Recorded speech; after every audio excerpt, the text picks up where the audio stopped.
Chile rechaza la propuesta de nueva constitución. Más de 15 millones de chilenos habían sido llamados a votar en el plebiscito en el que se ha impuesto el rechazo por un amplio margen. Los portavoces del apruebo ya reconocieron la derrota. Con esto comenzamos. Los saluda Silvia Cabrera en Berlín. Titulares. En Chile, con casi la totalidad de las mesas escrutadas, el voto en contra de modificar el texto se lleva el 62% de los votos y el apruebo un 38%. El presidente Gabriel Boric ha convocado a todos los partidos a reunirse el lunes.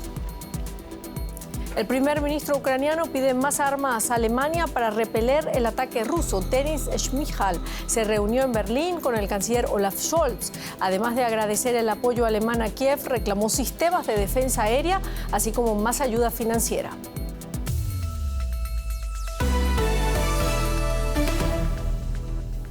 Comenzamos en Chile, donde la población rechazó de manera abrumadora la propuesta de una nueva constitución.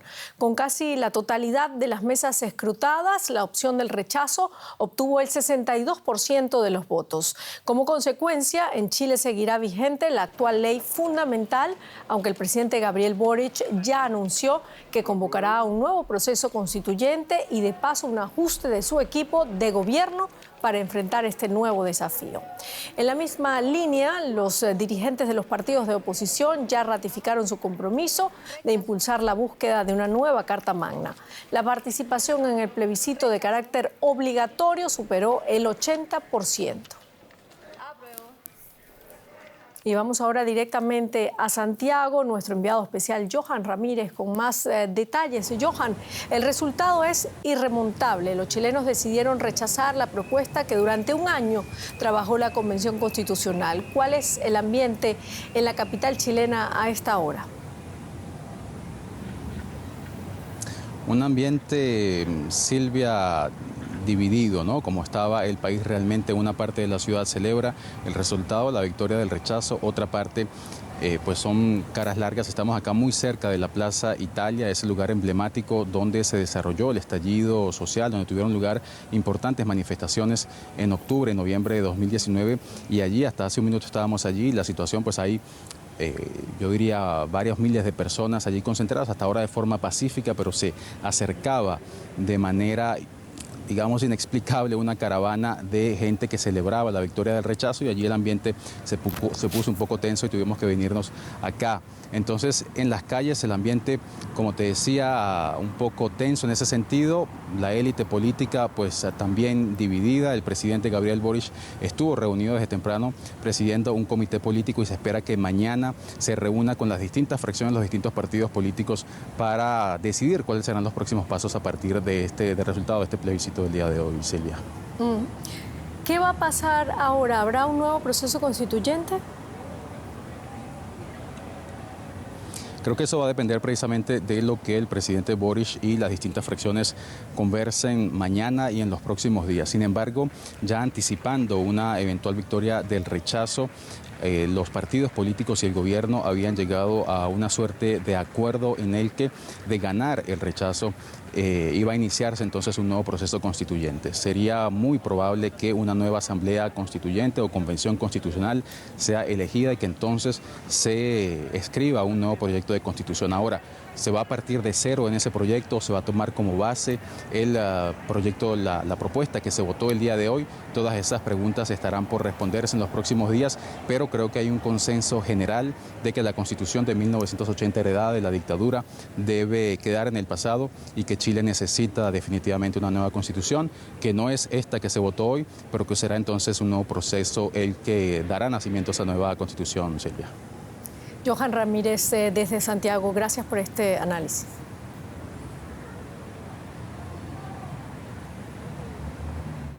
Y nosotros vamos a analizar ahora este tema, este plebiscito histórico en Chile, con Claudio Fuentes, politólogo académico de la Universidad Diego Portales. Gracias por atender nuestra invitación. ¿Qué significado tiene para el gobierno de Gabriel Boric este resultado donde, al parecer, va a haber un rechazo a esta nueva constitución?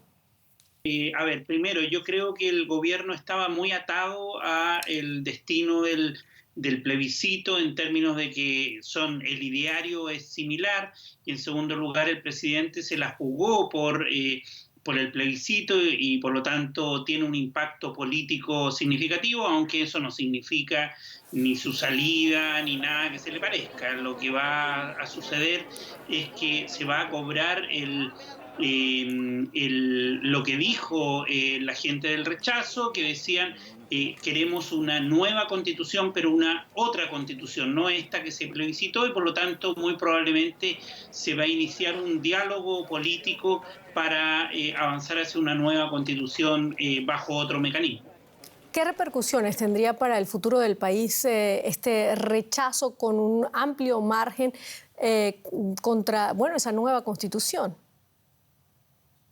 Sí, mira, yo creo que efectivamente se genera o se mantiene una incertidumbre respecto del debate político sobre la nueva Constitución. Lo que hemos visto en los últimos 3 años es que no hay un acuerdo político y social sobre qué tipo de sociedad queremos construir, y por lo tanto sobre esa diferencia se va a mantener en el tiempo hasta que no se resuelva de alguna buena manera el debate sobre la nueva Constitución. ¿Qué papel cree usted que jugó en este voto rechazo el tema de la plurinacionalidad expuesta en ese artículo primero de la nueva Constitución? Jugó un rol importante porque yo creo que hay bastante miedo y poca información sobre qué significaba la plurinacionalidad. El miedo a la fragmentación tocó un rol bien relevante en esa discusión, pero quizá más importante que eso y que caló más profundamente tiene que ver con lo que tiene que ver con la propiedad privada, con la afectación directa de que yo no voy a perder mi casa, como esos miedos asociados a la propiedad fueron muy relevantes en este debate. Bueno, el presidente Boric habla de unidad nacional. ¿Cómo se logra juntar a la sociedad civil, al oficialismo y a la oposición en medio de este ambiente de alta polarización que dejó el proceso constituyente?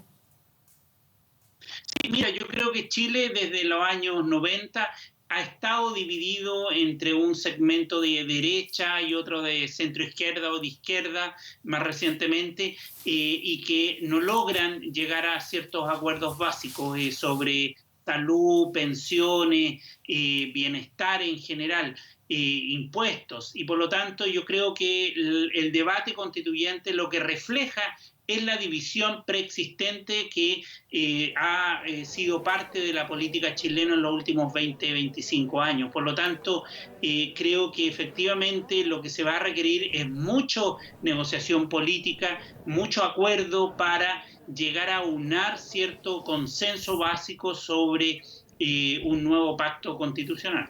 Negociación, diálogo y acuerdos, bastante difícil para Chile en este momento. Muchísimas gracias. Era Claudio Fuentes, politólogo académico de la Universidad Diego Portales.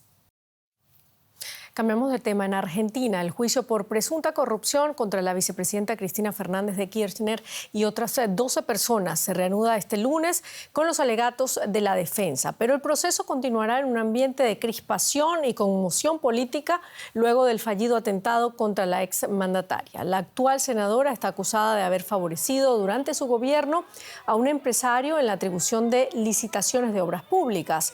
Por su parte, el expresidente Mauricio Macri afirmó que el atentado a Cristina Fernández está siendo utilizado por el kirchnerismo de forma partidaria para iniciar una cacería de enemigos simbólicos a los que se les atribuye sin ninguna racionalidad la instigación a ese ataque. Y el primer ministro de Ucrania, Denis Shmyhal, está de visita en Berlín tras meses de frías relaciones con Alemania. Este domingo se reunió con el canciller alemán Olaf Scholz, a quien agradeció el apoyo prestado a Kiev en su lucha contra Rusia, pero pidió más armas para repeler el ataque ruso. Se trata del político ucraniano de más alto rango que visita Alemania desde el estallido de la guerra. Tras meses de estancamiento en las relaciones con Alemania, el primer ministro de Ucrania llegaba a Berlín. De cara a un mejor y más amplio equipamiento militar, Denis Shmyhal se reunió con el canciller alemán Olaf Scholz. Shmyhal ofreció enviar a Alemania más electricidad de sus centrales nucleares para ayudar al país en su intento de independizarse de la energía rusa. Y agradeció a Berlín su paquete de $200 millones para mejorar las condiciones de los refugiados ucranianos. Mientras tanto, en Colonia, al oeste de Alemania, cientos de manifestantes exigían al gobierno que cesara la entrega de armas y, sobre todo, la vuelta al país del gas ruso. Es muy sencillo, soy un panadero que probablemente se quede sin trabajo al final de año si los precios del gas se vuelven insostenibles. Algunos manifestantes consideran que se priorizan los intereses de Ucrania. Necesitamos políticos que se inclinen más por los ciudadanos alemanes. Muchos de estos manifestantes son alemanes que descienden de inmigrantes rusos, entre ellos radicales de ideología conservadora. Allí mismo también pudo verse una contraprotesta en apoyo al pueblo ucraniano. Y vamos ahora con un resumen de otras noticias importantes del día. La policía de Canadá informó de la muerte de al menos 10 personas y otras 15 heridas este domingo en un apuñalamiento múltiple en 2 comunidades remotas en el centro de Canadá. Los supuestos autores del ataque han sido identificados, pero continúan en paradero desconocido, mientras las autoridades siguen con las labores de búsqueda y captura. Un avión privado con 4 personas a bordo que había despegado en el sur de España rumbo a Alemania se estrelló este domingo frente a la costa de Letonia. Según las primeras informaciones, los controladores aéreos no lograron ponerse en contacto con la nave después de que ésta cambiara de rumbo por motivos hasta ahora desconocidos. De momento no se sabe la nacionalidad de las personas que iban a bordo. Ya son 5 las personas muertas en la ciudad argentina de Tucumán por un brote de neumonía causado por la bacteria Legionella. El Ministerio de Salud de esta provincia informó de que 11 personas se contagiaron en un sanatorio privado, la mayoría de ellas personal del centro. La ministra de Salud argentina, Carla Bisotti, se desplazó a Tucumán para brindar apoyo a los equipos médicos de la zona. Y en la Bundesliga, el Hertha Berlín quería poner fin a su mala racha contra el Augsburgo, otro equipo que también empezó con problemas esta temporada. La alegría fue doble para los berlineses. No solo ganaron, sino que además su delantero Marco Richter anotó su primer gol después de que le diagnosticaran un cáncer. El Hertha Berlín se ha convertido en sinónimo de mediocridad en las últimas temporadas. Eclipsado por su rival más modesto de la ciudad, el Unión aún buscaba su primera victoria liguera en esta campaña. Y en una primera parte con pocas ocasiones estuvieron cerca de marcar. El disparo de Chidera Ayuke rozando el arco del Augsburgo. A los berlineses tal vez les infundió ánimo que el Augsburgo fuera el peor equipo de la liga en casa. Porque justo antes de la hora de juego, Dodi Lukebakio ponía por delante al Hertha. Segundo gol de la temporada para Lukebakio, que ya ha marcado tantos como en todo el curso pasado. Esto trajo un poco de alegría a la necesitada hinchada visitante. Pero lo cierto es que el Augsburgo rara vez llegó a amenazar la portería del Hertha, que selló su victoria en el tercer minuto del tiempo añadido. El Augsburgo se expuso demasiado en su búsqueda del empate. Y Marco Richter culminó un contraataque fulminante. Un gol con un significado especial. Es el primero de Richter tras haber sido operado por un cáncer de testículo. Toda mi familia me estaba viendo, me siento tan feliz, fue muy emotivo. Queremos seguir así como equipo para sumar los puntos necesarios. El Hertha tendrá que apelar a ese espíritu si quiere evitar el descenso. Y este partido fue un buen comienzo. Y en el otro partido del domingo, el Mönchengladbach perdió su condición de invicto esta temporada tras caer por 1-0 en casa ante Maguncia. El único tanto del encuentro lo marcó el defensor español Aaron Martín con este tiro libre a la escuadra. Para colmo, el Gladbach se quedó con 10 tras la expulsión del jugador que había cometido la falla.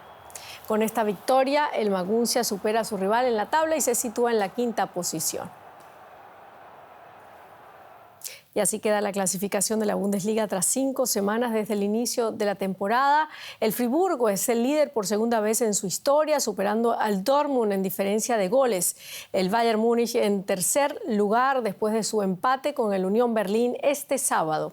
El Maguncia está en una vertiginosa 5ª posición. En la mitad inferior, el Hertha supera a un Leverkusen en apuros con el Bochum pisándole los talones. Y con esto terminamos nuestro informativo. Gracias por habernos acompañado. Hasta luego.